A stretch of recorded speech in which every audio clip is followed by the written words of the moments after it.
உங்களுக்கு நிறையா கடன் இருக்கா? அப்போ நான் சொல்கிறத ஒரு பேப்பர் எடுத்து நோட் பண்ணிக்கோங்க. ஒரு பட்ஜெட்டிங் ரூல் இருக்குது. மந்த்லி இன்கமில் 50% உங்களோட தேவைகளுக்கும், 30% உங்களோட ஆசைகளுக்கும், 20% உங்களோட சேமிப்பு அண்ட் கடன்களுக்கு நீங்கள் ஒதுக்கி வைக்கணும் அப்படின்னு சொல்லுவாங்க.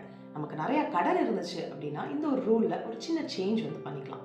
நம்மளோட மந்த்லி இன்கமில் 50%, 50% உங்களோட தேவைகள், உங்கள் வீட்டு ரெண்ட்டு, கிராசரிஸ், ஏதாவது பேசிக் இஎம்ஐ அடைக்க முடியுமா அப்படின்னு பாருங்கள்.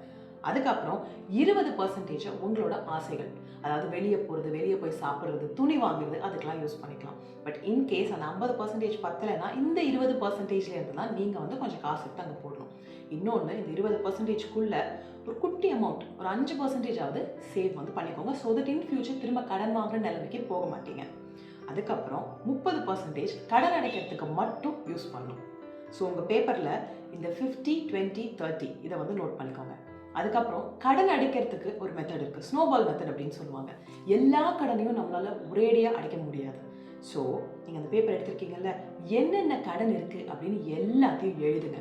மணி அப்படின்னு வந்துருச்சுனாலே நம்ம கண்டிப்பாக எழுதி பார்க்கணும். அப்போ தான் நம்ம கரெக்டாக கணக்கு போட்டு பிளான் பண்ண முடியும். ஸோ என்னென்ன கடன் இருக்குதுன்னு எழுதிட்டு அதில் சின்ன கடன்கள் என்ன இருக்குது அப்படின்னு சொல்லி ஹைலைட் பண்ணிக்கோங்க. இன்ட்ரெஸ்ட் கம்மியாக இருந்தாலும் பரவாயில்ல. ஸோ நம்ம மாற்றி வைக்கிற அந்த 30% இருக்குல்ல கடனுக்காகன்னு, அந்த காசை யூஸ் பண்ணி இந்த சின்ன கடன்களை அடைக்க பார்க்கணும். இந்த மாதிரி குட்டி குட்டி குட்டி கடனாக அடைச்சு அதுக்கப்புறம் பெரிய கடனுக்கு ஃபோக்கஸ் பண்ணணும்.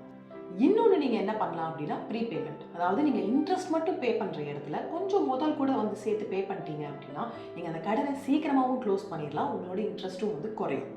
இவ்வளோ டைட்டாக நான் எப்படி பட்ஜெட் பிளான் பண்ணுறது அப்படின்னு கேட்டிங்கன்னா வேறு வழி இல்லை, நமக்கு நிறையா கடன் வாங்கிட்டோம். ஸோ கொஞ்சம் மாதம் கஷ்டப்பட்டோம் அப்படின்னா இன் ஃபியூச்சர் கண்டிப்பாக நமக்கு ஒரு financial security, stability and freedom கிடைக்கும். ஸோ 3 விஷயம் நான் சொல்லியிருக்கேன். First one rule 50, 20, 30. அதுக்கப்புறம் ஸ்னோபால் மெத்தட், குட்டி கடன்லேருந்து பெரிய கடன் அடைக்க போகிறோம். இன்னொன்று ப்ரீபேமெண்ட் பண்ண முடியும்னா அதை பண்ண போகிறோம். அவ்வளோதான். இதை ஃபாலோ பண்ணிட்டே வாங்க, கண்டிப்பாக உங்களோட கடன்களை குறைக்க முடியும்.